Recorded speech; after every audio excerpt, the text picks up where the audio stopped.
Assalamualaikum dan salam Malaysia Madani. Saya Naru Zamri dan ini berita wilayah. Berikut paparan berita utama. Isyarat Majlis Angkat Sumpah Menteri Besar Negeri Sembilan akan diadakan esok pukul 3 petang di Istana Besar Seri Menanti, Kuala Pilah. Menurut Pengerusi Pakatan Harapan Negeri Sembilan, Datuk Seri Aminuddin Harun, pemilihan Menteri Besar baru akan ditentukan oleh pucuk pimpinan parti.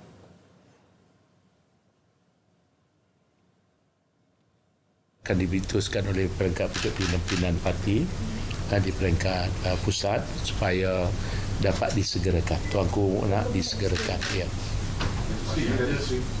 Ada berapa nama yang diserahkan? Okay, saya tak serahkan nama. Saya tak serahkan nama. Ini keputusan pucuk pimpinan parti. Ya, di peringkat tertinggi. Ya, daripada pucuk Datuk Seri Anwar. Esko saya sekali lah kalau boleh dibincangkan sekali. Kalau boleh sekalikan, kalau tak lantik Menteri Besar dulu. Datuk Seri Aminuddin dalam hari itu memberitahu beliau telah menghadap Yang di-Pertuan Besar Negeri Sembilan Tuanku Mukhris Ibn Almarhum Tuanku Munawir pagi tadi. Gabungan PHBN memenangi PRU DUN ke-15 di Negeri Sembilan dengan 17 kerusi dimenangi PH, manakala BN menguasai 14 kerusi. Sementara itu, Pengerusi Pakatan Harapan PH Pulau Pinang Joe Kun Yew dipilih meneruskan kepimpinan kerajaan negeri. Beliau mengangkat sumpah jawatan Ketua Menteri Pulau Pinang bagi penggal kedua di Seri Mutiara pagi tadi. Joe yang juga anggota Dewan Undangan Negeri ADUN Padang Kota melafazkan sumpah memegang jawatan di hadapan Yang di-Pertuan Negeri Pulau Pinang Tun Ahmad Fuzi Abdul Razak pada pukul 9.35 pagi. Turut hadir Setiausaha Kerajaan Pulau Pinang Datuk Muhammad Suyuti Bakar serta Barisan Pimpinan PH dan Barisan Nasional BN Negeri.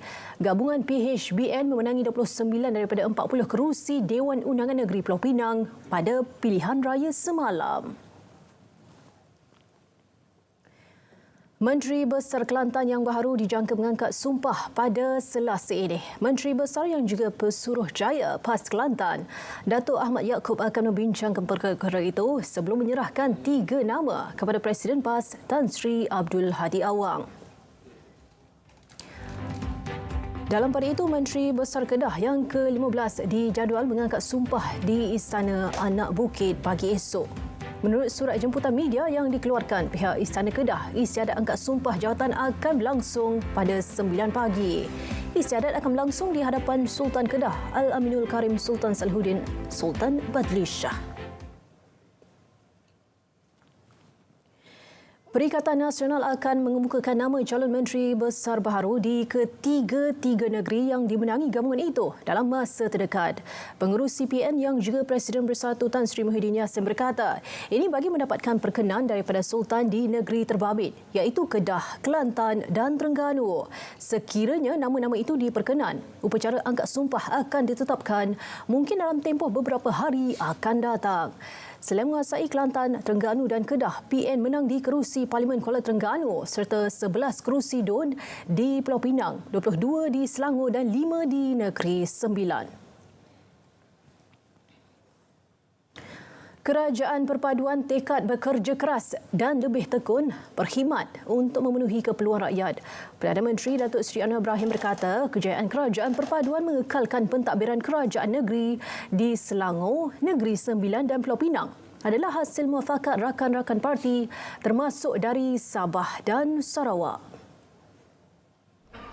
Setelah bertarung sungguh-sungguh, kadang-kadang suhunya agak panas, ini waktunya semua rakyat dari semua parti menang atau kalah harus bersilaturahim. Kerajaan Perpaduan, saya ingin beri jaminan terutama terhadap persekutuan yang terus kekal dan kokoh selepas PRN ini.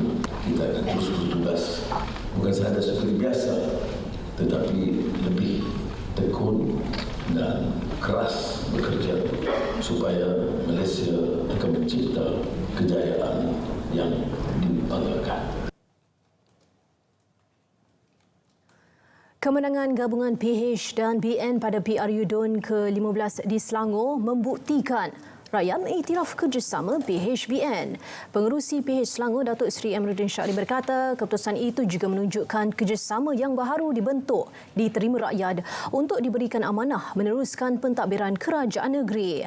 Dalam pada itu, Datuk Seri Amiruddin yang juga Menteri Besar Sementara berkata gabungan PHBN bersedia membentuk Kerajaan Perpaduan Negeri Selangor bagi melaksanakan semua tawaran dalam manifesto yang diumumkan baru-baru ini. Keputusan PRU DUN ke-15 Selangor menyaksikan gabungan PHBN memperoleh 34 kerusi manakala Perikatan Nasional PN 22 kerusi. 42 laporan polis diterima di 6 negeri yang terlibat PRU DUN ke-15. Ia berhubung dakwaan kad pengenalan mereka digunakan orang lain untuk mengundi.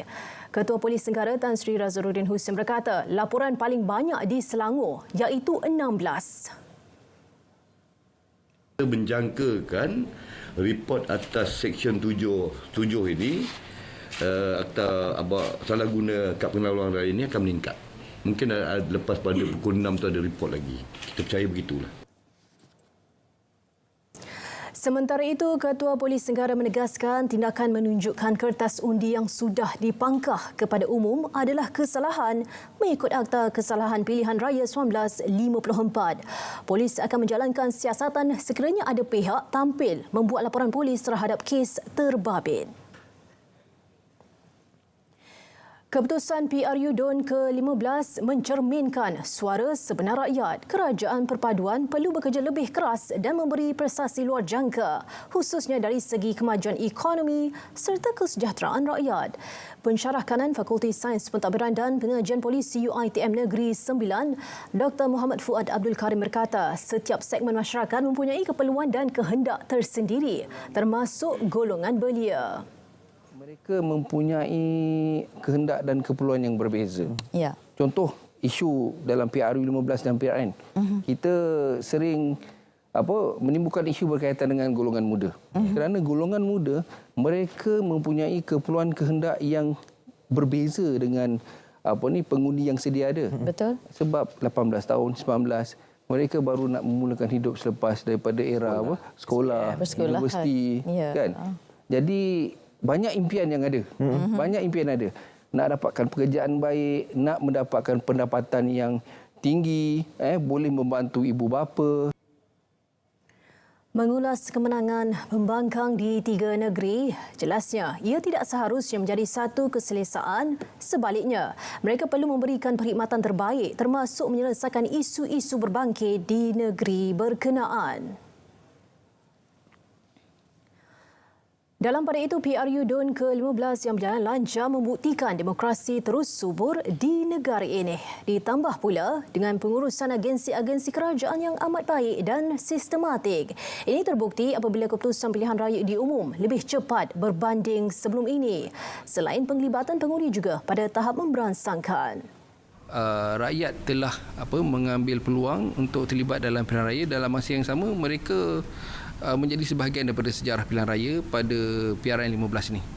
Dan bagaimana kita nak menyuburkan demokrasi ini menjadi lebih baik, pihak parti politik ataupun daripada pihak yang memegang kuasa perlu lebih memikirkan tentang kehendak dan keperluan rakyat berbanding daripada kepentingan dan keperluan kuasa untuk parti ataupun meneruskan legasi parti lah. Baik saudara, untuk perkembangan cuaca seluruh negara, kita ke Malaysia bersama pegawainya Atikah Marziah. Assalamualaikum dan salam Malaysia Madani. Kita mulakan laporan cuaca pada petang ini dengan melihat terlebih dahulu pada keadaan amaran angin kencang dan juga laut bergelora ketika pertama yang telah dikeluarkan bagi kawasan perairan Phuket, Samui, Condor dan juga Reef North yang dijangka akan berkuat kuasa mulai hari esok sehingga 18 Ogos nanti. Dan sepanjang tempoh amaran ini berkuat kuasa, kawasan perairan ini adalah berbahaya untuk semua aktiviti bot-bot kecil kecil dengan keadaan angin boleh mencapai sehingga 30 km per jam dan juga ketinggian ombak boleh mencecah sehingga 3.5 meter. Baik, seterusnya melalui paparan imej kamera radar semasa pula, perhatikan keadaan hujan lebat beserta rebut petir masih lagi sedang berlaku melibatkan negeri Perak, pedalaman negeri Kedah, pedalaman negeri Selangor, negeri Sembilan, Johor dan juga di beberapa kawasan melibatkan negeri Kelantan dan juga pedalaman negeri Pahang. Selain itu, keadaan kelompok awan membawa hujan juga masih lagi dicerap di sekitar kawasan perairan utara Semenanjung, di mana kelompok awan membawa hujan ini dijangkakan masih lagi berpotensi untuk bergerak memasuki kawasan daratan dan sekaligus memberikan kesan keadaan cuaca lembap, terutamanya melibatkan kawasan pesisir pantai negeri Kedah, Pulau Pinang dan juga Perak menjelang awal malam nanti.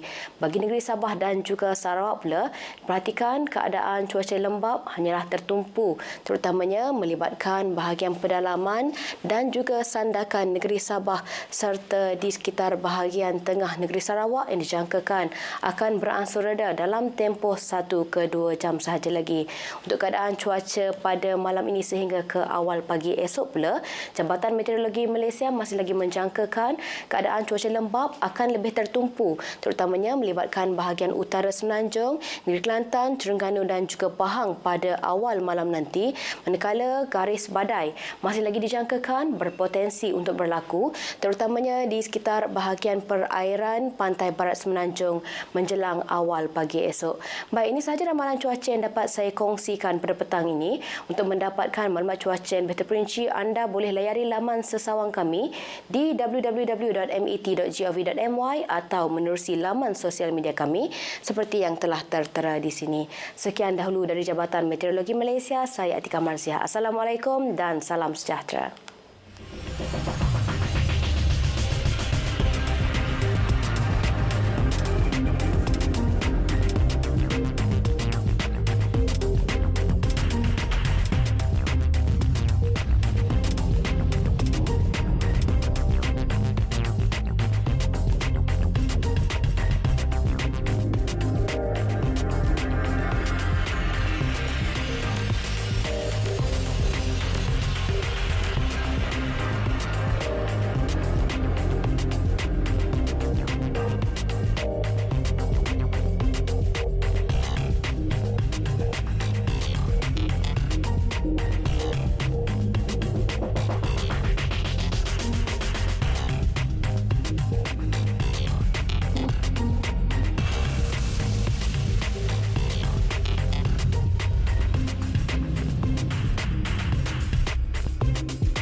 Adakah anda mempunyai cadangan dan pandangan mengenai Belanjawan 2024? Kongsikan bersama kami di belanjawan.mof.gov.my.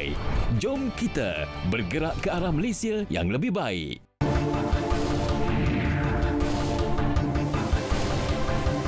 Pihak Pejabat Kebajikan Masyarakat JKM Daerah Johor Bahru sedang mengesan waris yang layak dan sesuai bagi memberi perlindungan sementara atau tetap kepada kanak-kanak lelaki berusia 7 tahun yang dipercayai didera ibu dan rakan ibunya di Pasir Gudang Jumaat lepas.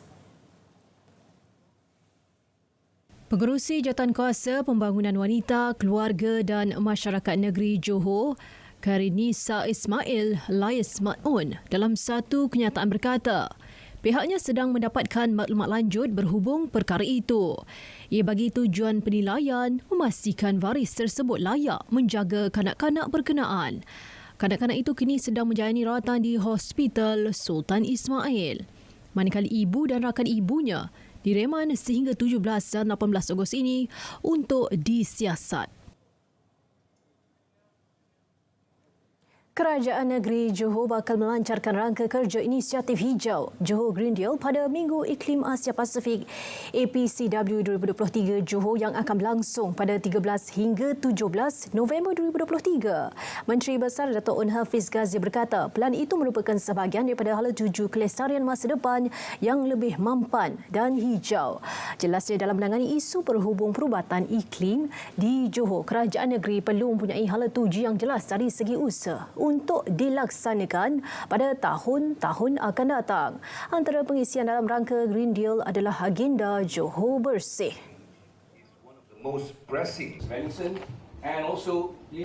Saya juga nak kongsi pada pagi ini bahawa we are going to take the opportunity insyaAllah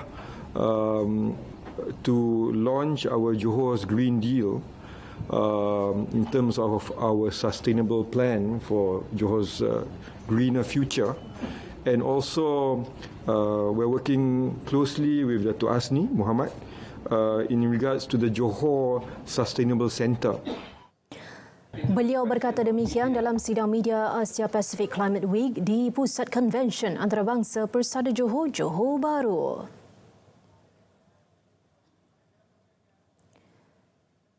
Penguatkuasaan lebih agresif akan dilaksana pihak berkuasa tempatan PBT Johor bagi memberi kesedaran kepada masyarakat mengenai kepentingan menjaga kebersihan sungai. Menteri Besar Dato' Un Hafiz Ghazi berkata 10 projek dicadang menerusi rancangan kawasan khas RKK bagi mengurangkan impak pencemaran sungai. Antaranya penguatkuasaan tapak pembuangan sampah haram, pembersihan fizikal sungai Skudai, membina perangkap sampah dan menaik taraf perangkap sampah sedia ada. Justru notis awal diberikan kepada masyarakat termasuk mengenakan denda dan ditahan jika sengaja membuang sampah. Beliau turut menzahirkan kecewaan kerana masih banyak sampah dikutip termasuk penemuan bangkai binatang walaupun program Johor Bersih kerap diadakan.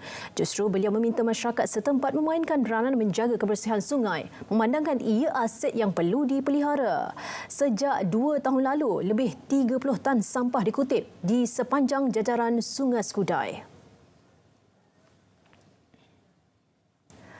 Melaka komited menganjurkan pelbagai program berskala besar dalam usaha untuk merancangkan sektor pelancongan negeri berkenaan. Esko Kanan Perubahan Kerajaan Tempatan Saliran Perubahan Iklim dan Pengurusan Bencana Negeri, Datuk Rais Yassin berkata, menerusi pihak berkuasa tempatan PBT, pihaknya akan sentiasa membantu semua agensi melaksanakan pelbagai program melibatkan pengunjung dalam dan luar negara. Jadi kita berharap dengan program-program seperti ini akan dapat kita mempromosikan lagi dan merancangkan lagi untuk pelancongan di negeri Melaka ini. Ada di kalangan pengayak ini sudah pun masuk ke 7 series. Satu berusia yang paling veteran 72 tahun, ada juga yang 70 tahun. Jadi saya sebenarnya berasa kagum dengan semangat mereka yang ingin membawa bendera Melaka sampai ke Port Dickson. Beliau ditemui pada program pelepasan peserta Adventure Marathon Kayak Trip di JT Marina Melaka, Kota Laksamana. Seramai 23 peserta berkayak sejauh 42 km dari Jabatan Laut Malaysia JLM ke Teluk Kemang Port Dickson. Sempena pra-kempen Tahun Melawat Melaka 2024 TMM 2024. Semua peserta membawa bendera Melaka sebagai simbolik TMM 2024. Dalam pada itu, Melaka bakal mewujudkan tapak perkhemahan khas karavan pertama di negeri itu bagi menambah daya tarikan menjelang Tahun Melawat Melaka TMM 2024. Datuk Bandar Majlis Bandaraya Melaka Bersejarah, Datuk Syadan Uthman berkata, lokasi bersesuaian telah dikenal pasti iaitu di Bukit Serindit yang mampu memuatkan sehingga 50 karavan pada satu masa. Perbincangan bersama pemilik dan persatuan karavan juga telah dilakukan. Tapak tersebut dijangka dapat digunakan menjelang November ini. Tentang cadangan kita untuk nak dijadikan sebagai tempat recreational vehicle park di kawasan tersebut. Alhamdulillah saya menerima komen yang baik daripada persatuan tersebut dan mereka memberi satu pandangan supaya meletakkan perkara-perkara asas untuk mereka gunakan, antaranya keceriaan kawasan seperti lampu. Keduanya sumber air yang diperlukan. Yang ketiganya tempat rekreasi yang mereka perlukan, kerana mereka ni datang bersama dengan keluarga, anak dan sebagainya. Mereka perlu tempat-tempat seperti itu. Pihaknya juga akan menyediakan kemudahan tempat pengecasan kenderaan elektrik dan menaik taraf fasiliti di kawasan itu. Pelukis karikatur dari seluruh dunia kini berpeluang berhimpun dan untuk berkarya di Melaka Negeri Bersejarah pada setiap tahun. Demikian hasrat Pertubuhan Dunia Karikatur Malaysia Pedukar berikutan status Melaka sebagai tapak warisan dunia UNESCO. Ia bakal menjadi medan perhimpunan pelukis tempatan dan antarabangsa memperkenalkan karya masing-masing. Saya memilih Melaka sebagai tempat sebab Melaka adalah salah satu negara under UNESCO, bangunan bersejarah. Jadi bila Melaka bandaraya bersejarah dan festival karikatur ni pun adalah festival karikatur yang bersejarah yang tak pernah dibuat sepanjang sejarah industri karikatur Malaysia. Ini adalah yang pertama dan memang julung-julung kali dan bersejarah di negeri yang bersejarah. Festival Karikatur Malaysia disempurnakan seniman diraja Datuk Muhammad Nur Khalid Datuk Lad di Bandar Hilir. Lebih 77 karya daripada 77 karikatur dipamerkan melibatkan pelukis tempatan dan luar negara. Dan saya seorang pelukis komik dan kartun kan, belum tentu saya boleh buat karikatur. Saya boleh melukis watak-watak yang terkenal macam Kampung Boy semua tu yang dibuat dalam bentuk buku dan juga animasi. Tapi belum tentu saya boleh buat karikatur. Karikatur ni kita kena buat tokoh seseorang itu yang kita lukis itu tak kira siapa. Tapi betul macam dia, tinggal lagi ada lucu sikit lah sebab dia tu dalam bentuk untuk kita bergurau senda ya. Jadi kita boleh lihat di sinilah ada banyak lukisan-lukisan daripada pelukis yang sungguh matang. Saya harap para peminat karikatur, walaupun mereka tidak tahu apa itu karikatur, apa itu buat pertama kali, barangkali mereka tahu tentang karikatur, harap datang ke sini untuk menyaksikan sendiri karikatur Malaysia dan juga karikatur luar negeri untuk tetapan mereka. Apa itu karikatur? Dia sangat beza dengan kartun. Itu orang muskil, orang tahu. Cuma orang tahu kartun dan karikatur adalah memek muka, wajah potret yang dikartunkan. Ada kalanya dalam mendidik anak-anak, ibu bapa secara tidak sengaja berkelakuan pilih kasih dalam memberi kasih sayang atau perhatian. Zahirkan kasih sayang terhadap anak-anak. Jika perlu ditegur, tegurlah dengan kasih sayang.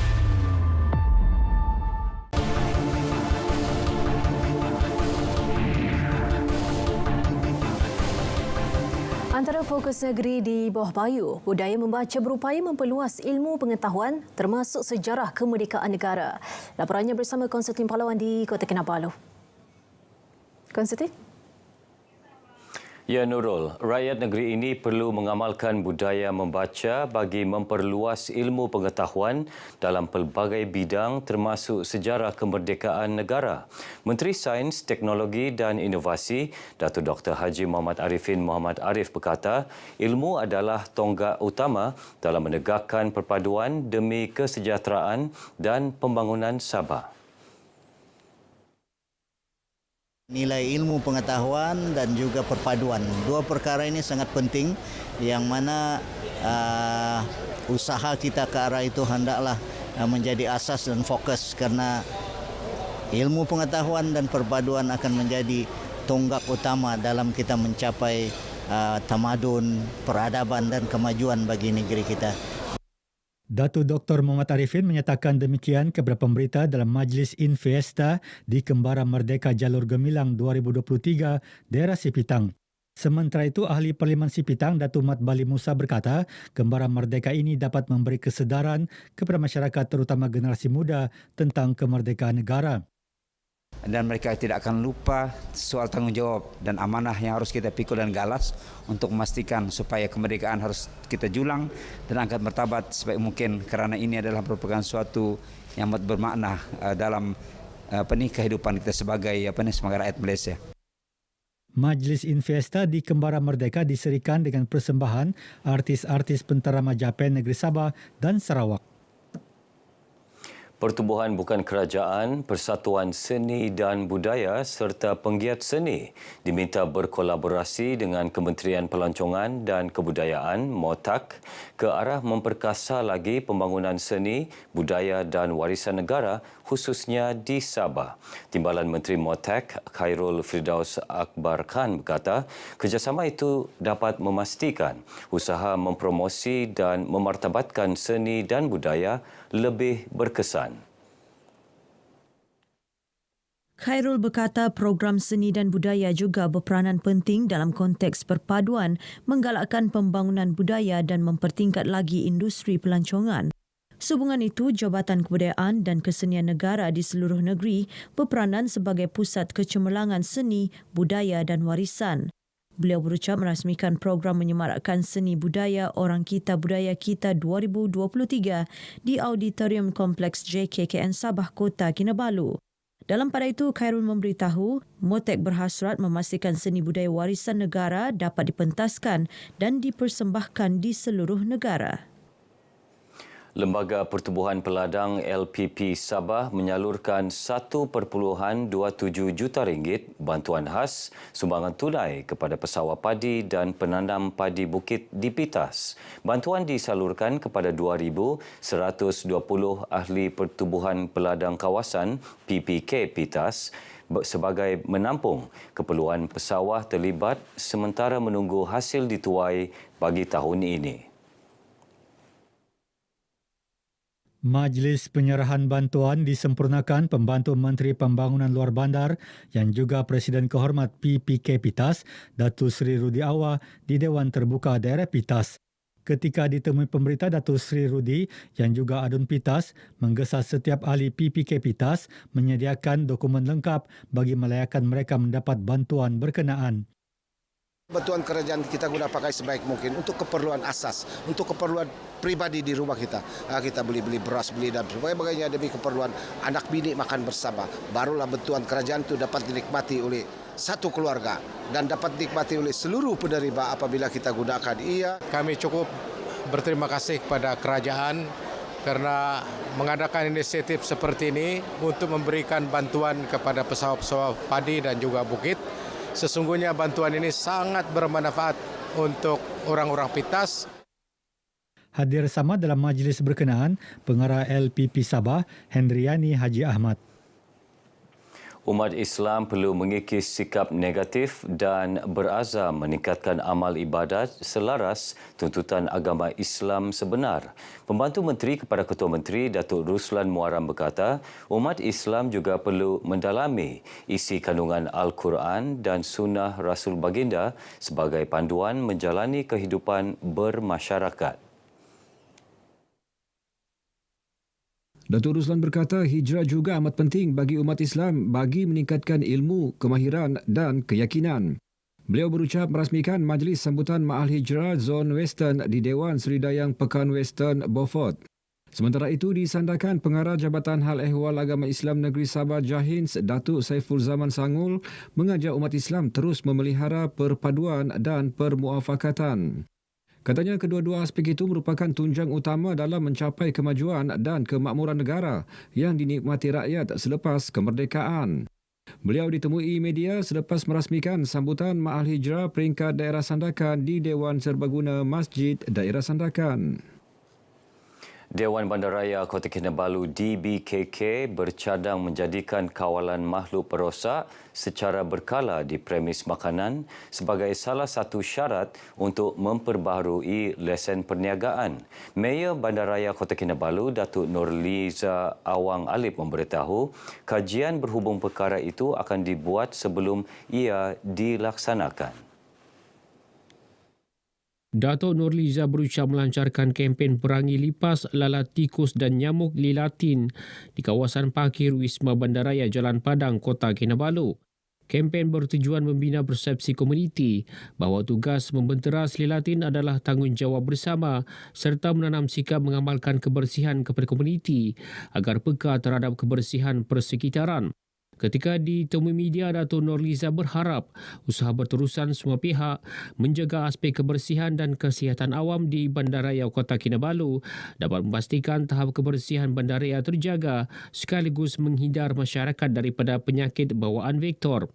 Sementara itu, program Gotong Royong Merdeka dari Denggi Mukim Sembulan sempena Bulan Kebangsaan diadakan di kawasan Bandaraya Kota Kinabalu. Gotong royong berkenaan diadakan bagi mencegah wabak demam denggi yang semakin meningkat di kawasan tersebut. Menurut Pegawai Perubatan Unit Rancangan Kawalan Penyakit Bawaan Vektor, Pejabat Kesihatan Kawasan Kota Kinabalu, Dr. Rahimah Rasali, sebanyak 861 kes demam denggi direkodkan di sekitar Bandaraya Kota Kinabalu setakat minggu lepas. Perkara itu dikesan hasil pemantauan Unit Rancangan Kawalan Penyakit Bawaan Vektor yang mendapati sehingga minggu epidemi 30 terdapat peningkatan wabak demam denggi di lokaliti berkenaan. Cadangan pemindahan lapangan terbang antarabangsa Kota Kinabalu KKIA ke lokasi baharu di Kimanis mampu menaikkan lagi ekonomi penduduk setempat. Adun Bongawan Dr. Daud Yusof berkata, proses pemindahan yang mengambil masa antara 5 hingga 10 tahun itu pasti akan membawa perubahan ekonomi di kawasan terlibat. Dr. Daud berkata perpindahan lapangan terbang itu mampu menaikkan ekonomi penduduk setempat. Ini juga akan membuat perubahan baru. Apabila lapangan terbang dibina di kawasan N30 Bengawan ini, dan ini dengan sendirinya pembangunan akan pesat membangun, dan saya yakin dan percaya satu hari nanti kawasan Kimanis ini akan menjadi satu bandar baru. Beliau berkata demikian selepas ditemui RTM dalam perasmian program Gotong Royong Madani di SK Pekan Bongawan. Dr. Daud berkata taklimat perpindahan lapangan terbang ke Kimanis itu perlu diadakan supaya masyarakat dapat bersedia dari segi pembangunan di kawasan Bongawan. Program Gotong Royong yang dianjurkan Sekolah SK Pekan Bongawan itu turut dihadiri oleh sekitar 400 peserta termasuk pelajar dan ibu bapa. Sekian dari Sabah bersama saya Konstantin Pahlawan. Ikuti lebih banyak perkembangan dari negeri lain. Teruskan bersama Nurul di Angkasa Puri. Nurul, silakan. Konstantin Pahlawan, terima kasih atas perincian dari negeri Sabah itu. Masih di Sabah, Kerajaan Negeri Sabah memperuntukkan RM15 juta bagi menyokong, memperkasa serta memantapkan program bantuan industri kecil dan sederhana IKS. Ketua Menteri Datuk Seri Haji Jinur berkata, selain itu RM6.17 juta diperuntukkan kepada Jabatan Pembangunan dan Pendidikan bagi mempergiat promosi produk Sabah, serta RM7.1 juta kepada Perbadanan Pembangunan Ekonomi Sabah SEDCO bagi meneruskan usaha menyedia dan membangunkan permis perniagaan kedai-kedai sosioekonomi termasuk penganjuran program keusahawanan tahun ini. Beliau gesa usahawan merebut peluang disediakan di samping meningkatkan ilmu dan kemahiran agar produk mereka mampu bersaing hingga ke peringkat antarabangsa. Teks ucapan beliau dibacakan pembantu menteri kepada Ketua Menteri Datuk Nizam Abu Bakar Tetingan pada Majlis Perasmian Karnival Keusahawanan dan Kerjaya Sabah FEC 2023 Zon Pantai Timur malam tadi.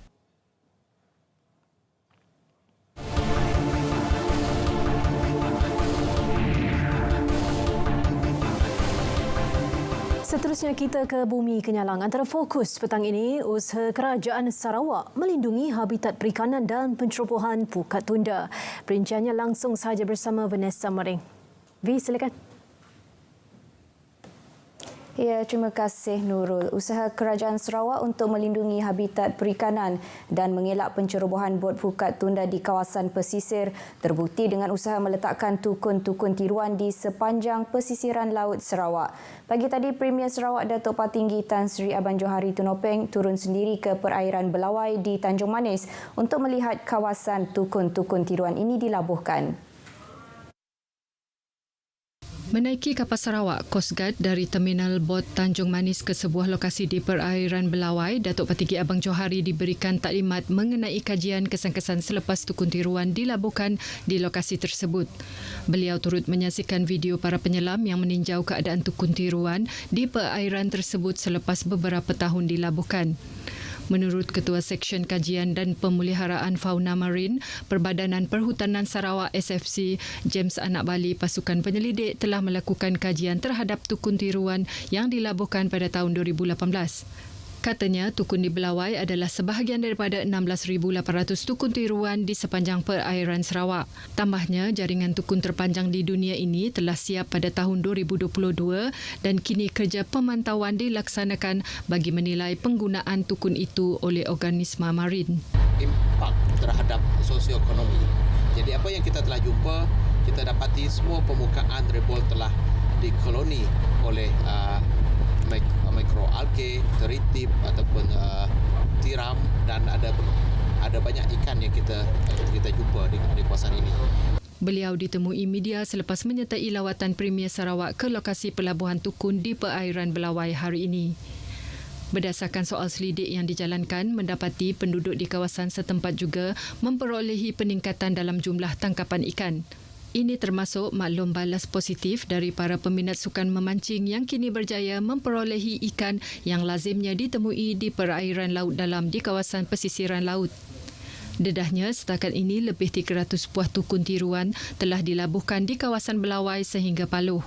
Jumlah ini tidak termasuk 30 tukun tiruan baharu dilabuhkan di perairan Kampung Kuala Rajang semalam. Pesta Pasar Terapung ASEAN lawas berupaya dijadikan sebagai produk pelancongan bertaraf dunia. Timbalan Premier Datuk Ahmad Awang Tengali Hassan berkata ia wajar dianjurkan pada skala lebih besar dengan melibatkan lebih ramai penyertaan pada penganjuran yang akan datang. Yang pertama kali kita adakan floating market ini. Tapi ianya bukanlah sesuatu yang asing di kalangan masyarakat kita. Negara Brunei itu pun ada dalam tahun 60-an, 70-an yang dipanggil sebagai padian itu. Adalah perahu-perahu kebanyakan wanita-wanita bini-bini yang menyusuri kampung-kampung air, kampung-kampung aingnya katanya.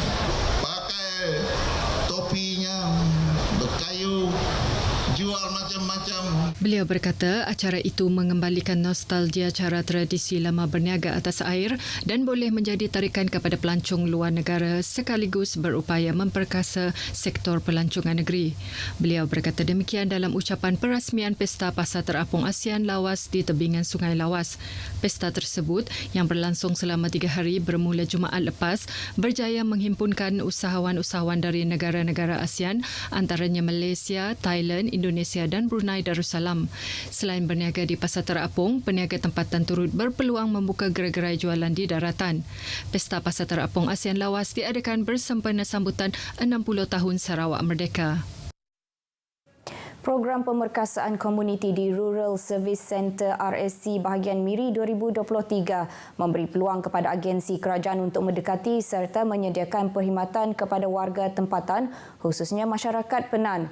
Menurut Timbalan Menteri di Jabatan Premier Sarawak, Buruh, Imigresen dan Pemantauan Projek, Datuk Gerawat Gala, program seumpama ini memudahkan penduduk mendapatkan perkhidmatan secara bersemuka. Katanya, penduduk luar bandar harus mengambil kesempatan yang ada untuk menyelesaikan isu serta masalah yang dihadapi di peringkat akar umbi.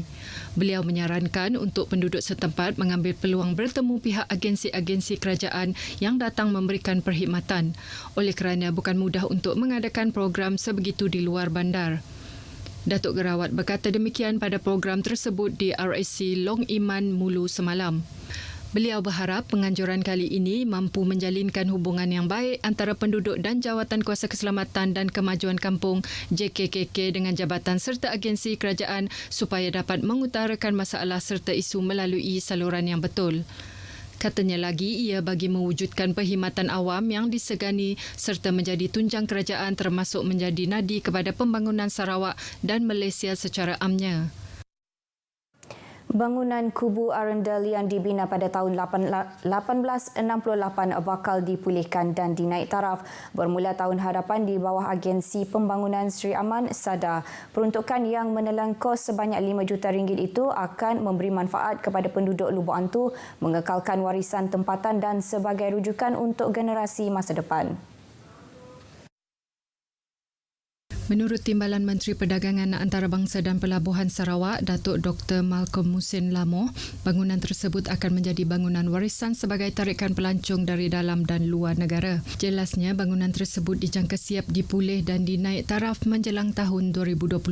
Beliau berkata demikian semasa mempengerusikan taklimat pemeliharaan dan menaik taraf Kubu Arundel baru-baru ini. Sejurus lepas taklimat, Ahli Dewan Undangan Negeri Adun Batang Ai itu turut melakukan lawatan ke tapak projek bangunan tersebut untuk melihat sendiri perkembangan projek serta memantau struktur bangunan yang hendak dinaik taraf itu. Hadir sama Pegawai Tadbir Khas Sada Datuk Indit Bangai, Pegawai Daerah Sri Aman Richard Ngumbang, Wakil Jabatan Muzium Sarawak Dr. Elina Setiausaha Pembangunan Komuniti dan Pelancongan Majlis Daerah Lubuk Antu, Tommy Laman dan pemancar serta penghulu sekitar Lubuk Antu.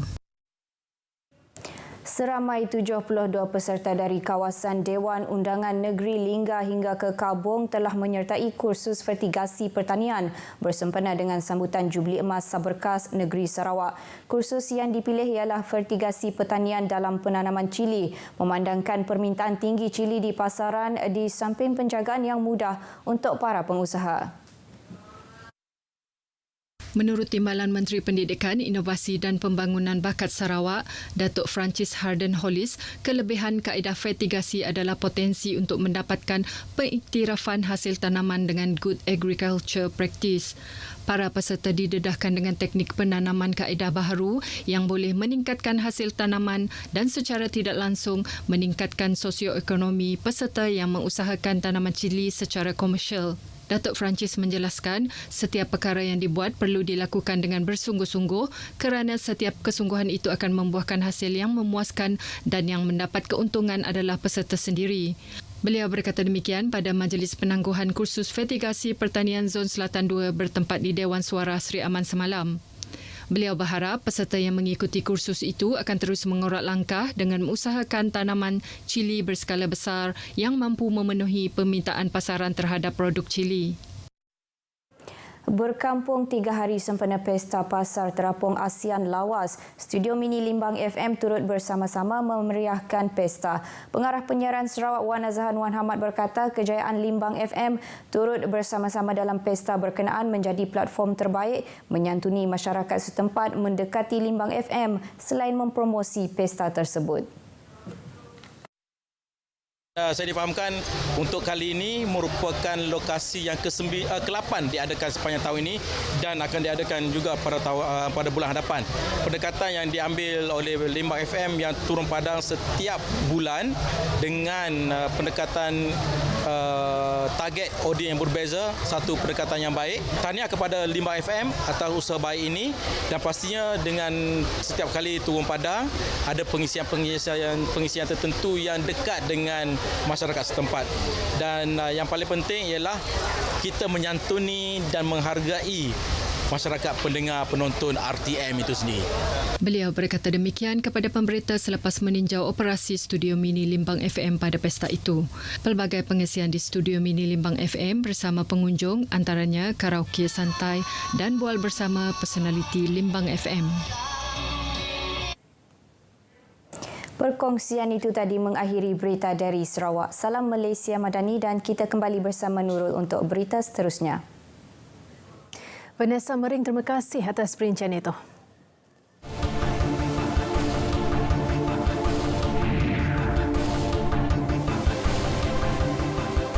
Perlis giat tambah baik fasiliti pelancongan untuk menarik kedatangan pelancong sempena Tahun Melawat Perlis 2024 hingga 2025.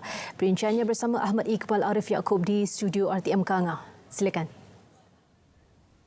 Ya, Perlis menyasarkan 3.5 juta kedatangan pelancong dalam dan luar negara sempena Tahun Melawat Perlis 2024-2025. Ke arah itu, kerajaan negeri giat meniktaraf pelbagai kemudahan di lokasi tumpuan pelancongan sebagai usaha menyemarakkan sektor berkenaan. Esko Negeri Iziza Ibrahim berkata, antara lokasi tumpuan ialah kawasan sempadan Malaysia Thailand di Padang Besar dengan penekanan diberi untuk menyiapkan projek sedia ada mengikut jadual ditetapkan. Usaha menghidupkan suasana waktu malam turut dilakukan di lokasi tarikan dengan pemasangan lampu untuk mengindahkan pemandangan. Ada juga pembangunan-bangunan yang perlu disegerakan. Tapi takat untuk tahun depannya kita cuba buat benda yang orang kata apa, cepat, mudah. Mungkin kita cuba tingkatkan malam, tapi keceriaan tu pentinglah. Tapi dalam usaha ni memang kerajaan negeri pun ambil perhatian yang serius lah. Setiap kali pun kami berjumpa dengan YB sendiri pun, dengan peringkat negeri pun, memang bab pelancongan ni memang kami tekan, ambil sebagai serius. Tahun lalu, Perlis mencatat 2.99 juta kedatangan pelancong.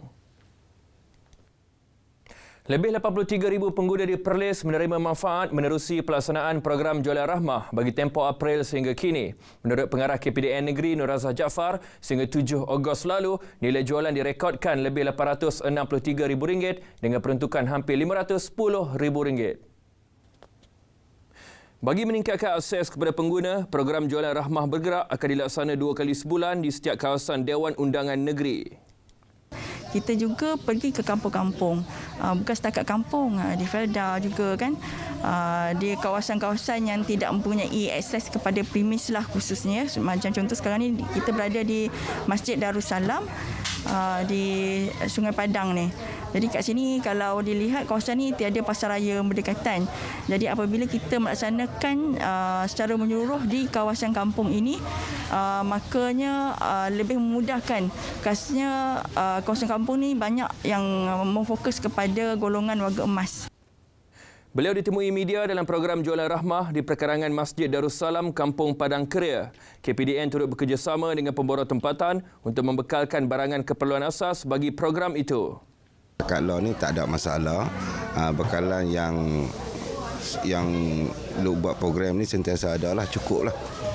Jadi kami akan support lah sepenuhnya kepada Jualan Rahmah ni, sebab dia melibatkan kawasan perkampungan. Kawasan perkampungan banyak tak ada kedai-kedai yang besar. Dia harap cuma yang lori bergerak aja. Kita akan support sepenuhnya lah Jualan Rahmah ni. Jualan Rahmah di Perlis melibatkan 45 siri program di 15 kawasan Dewan Undangan Negeri. 515 warga emas, orang kurang upaya OKU dan golongan kurang berkemampuan menerima sumbangan wang tunai dan barangan keperluan asas sepada sambutan ulang tahun ke-60 penubuhan Persatuan Pendidikan Akhlak Cik Yangko Perlis. Sumbangan berjumlah lebih RM50,000 disalurkan menerusi program tanggungjawab sosial persatuan berkenaan. Yang di-Petua Persatuan Pendidikan Akhlak Cik Yangkor, Datuk Ui Ahlan berkata, penerima dipilih dari seluruh negeri Perlis tanpa mengira kaum dan agama. Sumbangan diterima daripada pelbagai pihak, termasuk pertubuhan bukan kerajaan, pemimpin setempat dan ahli persatuan. Sumbangan ini kita kutip dari masyarakat. Mana-mana lah. Orang mereka sudah ada nak buat kebajikannya orang derma. Dia tak kira bagi siapa, bagi orang sekarang orang semua hati baik kan. Tak kira dia bila bangsa apa. Kita mesti ada kita punya idea yang mau ubah. Jangan kita Cina, Melayu, kita tak perlu tak kira siapa-siapa. Orang miskin dia bukan tentu satu bangsa. Semua bangsa ada orang miskin kan. Beliau memaklumkan kepada media dalam program berkenaan yang turut disertai Adun Indra Kayangan, Gan Ailing. Keprihatinan mereka, penglibatan mereka dalam bidang kebajikan ni memang kita pujilah supaya, dan juga kita berharap lebih banyak lagi NGO yang berunsur kebajikan dapat juga untuk turun padang dan membantu. Dan saya ingin ucapkan terima kasih jugalah dan mengambil kesempatan pada hari ini untuk mengucapkan terima kasih kepada para dermawan yang sudi membantu tanpa kira kaum dan agama. Sekian paparan berita dari Perlis. Kembali bersama Nurul untuk perkembangan seterusnya. Silakan.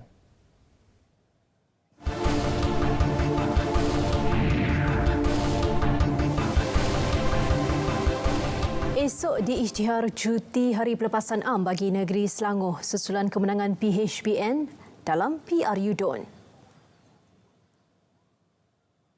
Perkara itu diumum Setiausaha Kerajaan Negeri menerusi satu kenyataan hari ini. Sebelum ini, Pengerusi PH Selangor, Datuk Seri Amiruddin Syahri memberitahu Kerajaan Negeri akan mengumumkan cuti berkenaan jika PHBN berjaya meraih kemenangan dalam PRU DON. Turut mengisytihar cuti Negeri Sembilan, manakala Kedah, Terengganu dan Kelantan mengisytihar cuti peristiwa hari ini. Lafaz ikrar rukun negara akan diselaraskan bermula dengan bacaan penuh mukadimah diikuti 5 prinsip berkenaan di semua peringkat sekolah dan program rasmi kerajaan di seluruh negara sebagai usaha menyemai taat setia dan rasa cintakan negara. Cadangan untuk dikembalikan lafaz rukun negara dibaca penuh itu telah diluluskan Kabinet pada 25 Julai lepas. Kementerian Perpaduan Negara KPN hari ini merasmikan eksplorasi rukun negara bagi memperkasa pembudayaan prinsip rukun negara di semua peringkat. Ini adalah satu bersejarah bagi kita dan juga Kementerian Perpaduan Negara di mana kita hidupkan kembali rukun negara ini. Sebab kalau dulu tahun 70-an, 80-an memang rukun negara memang dilepaskan di semua sekolah setiap hari pertama, setiap minggu atau setiap bulan masa majlis perhimpunan. Pelbagai program seperti Dialog Anak Muda, Musikal Eksplorasi Rukun Negara dan Kapsul Suara Anak Malaysia dianjurkan melibatkan penyertaan pelbagai lapisan masyarakat. Datuk Aaron turut menyeru generasi kini peka dengan rukun negara serta menghayati erti sebenar kewujudannya. Beliau ditemui pada Majlis Peluncuran Eksplorasi Rukun Negara di Ibu Negara.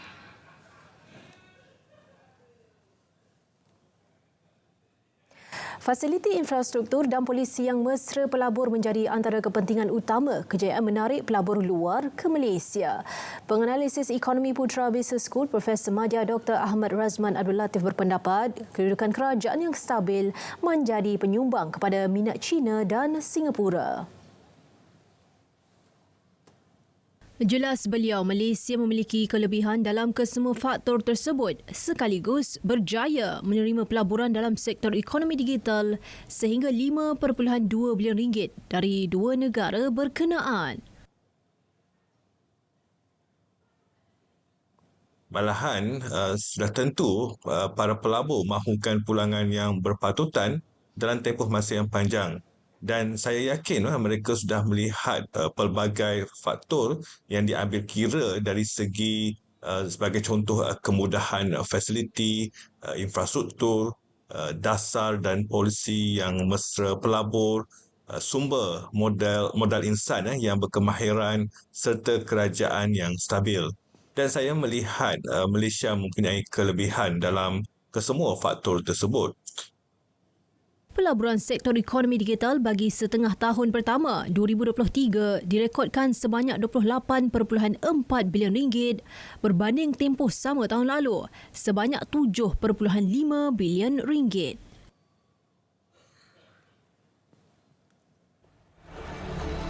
Tamasya sukan terulung di benua Asia kini bakal beraksi. Satu hati dengan semangat kesukanan, perjuangan dalam keharmonian. Sukan Asia ke-19 Hangzhou 2022 bersama RTM, penyiar rasmi. Perkembangan sukan, impian skuad hoki lelaki negara untuk merangkul gelaran sulung dalam kejohanan trofi juara-juara Asia ACT 2023 lebur apabila tewas 3-4 kepada tuan rumah India pada aksi final di Chennai.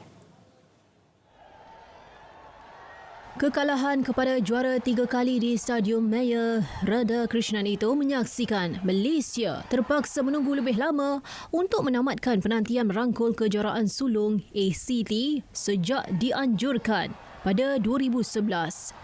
Namun muncul sebagai naib juara tahun ini merupakan satu pencapaian terbaik di lakar skuad The Speedy Tigers. Terdahulu, Jepun mengatasi Korea Selatan 5-3 pada perlawanan penentuan tempat ketiga dan keempat di venue yang sama.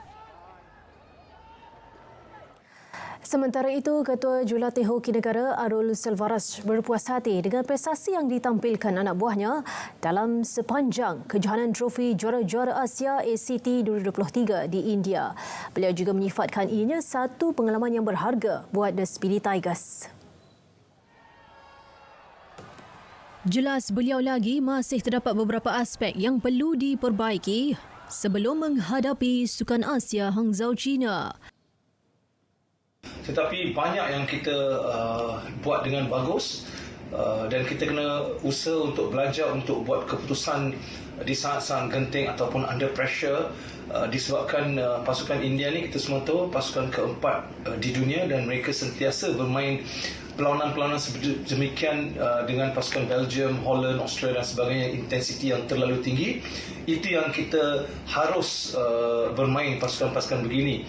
Dan kita juga kena belajar untuk reduce kita punya silly errors dan juga cuts. Beliau juga memaklumkan ketika ini Malaysian Tigers berjaya menduduki di ranking ke-9 mendahului pasukan Korea Selatan. Ianya diharapkan akan menjadi perangsang kepada pemain untuk beraksi di Sukan Asia yang akan berlangsung September ini.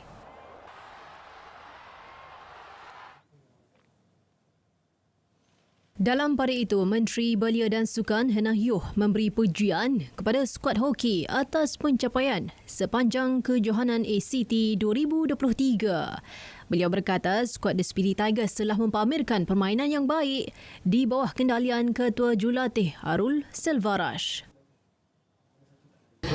Kita sangat berbangga dengan pencapaian pasukan hoki Malaysia kerana mereka mampu ke peringkat akhir dan memainkan permainan yang kuatlah, kalah sikit saja kepada India, dan saya berharap dengan adanya usaha untuk kita membantu mereka dalam jawatan kuasa Road to Goal, prestasi pasukan hoki Malaysia akan terus menjadi lebih cemerlang.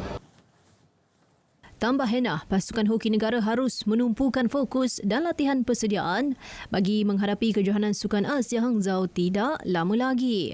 Beliau berkata demikian selepas hadir menyaksikan perlawanan akhir secara skrin besar bagi kejohanan ACT 2023 di Padang Perbadanan Putrajaya malam tadi. Menjelang aksi Liga Super Sabah FC mahu melupakan episod hitam tewas di tangan Johor Darul Takzim JDT Rabu lalu dengan memberi fokus kepada perlawanan menentang Kuala Lumpur City FC di Stadium Likas malam ini. Ketua Jurulatihnya Datuk Ong Kim Swee berkata beliau mengharapkan anak buahnya bangkit dan mencipta keputusan yang positif.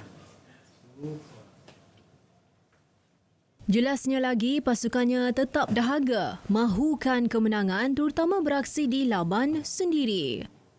Ya, kita inginkan keputusan yang positif di mana kita tidak boleh lagi mengalami ataupun kehilangan mata jika kita ingin mengekalkan di kelompok teratas Liga, di mana ini penting untuk memastikan kita berakhir nanti dengan satu kedudukan yang lebih baik.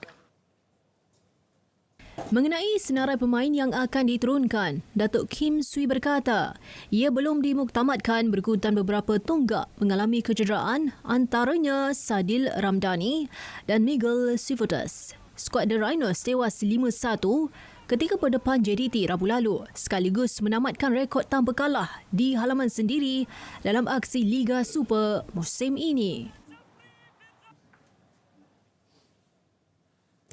Baik saudara, berita wilayah berakhir di sini. Saya Nur Zamri. Assalamualaikum. Salam Malaysia Madani. Tekad perpaduan penuhi harapan.